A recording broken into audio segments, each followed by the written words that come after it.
Hello guys! Ayan, umaga ngayon at gigising ko lang.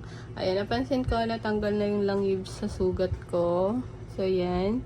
Natanggalan ako ng trend nung May 1. Tapos, ayan yung sugat. Yung panibagong sugat kasi tinanggal yung thread. At, ayan, natanggal na yung langib niya ngayon is May 6. Kagabi, nakapako na siya after ko maghilamos. So, antok na ako kaya hindi ko na rin siya na-check sa salamin. Pero, pinabaya ko lang siya. Hindi ko siya ginalaw kasi natakot ako baka pag natanggal yung langib, masugatan pa siya. So, yun, pinabayaan ko lang siya. Tapos, ayan, ngayong umaga na, yan, nakapako bigla na wala na pala siya. So, hindi ko napapansin na wala na. Nakapako lang yung ilong ko kasi gumanon ako. Tapos, ayun, nakapako siya. Wala na pala yung langib. So, yan ang itsura niya.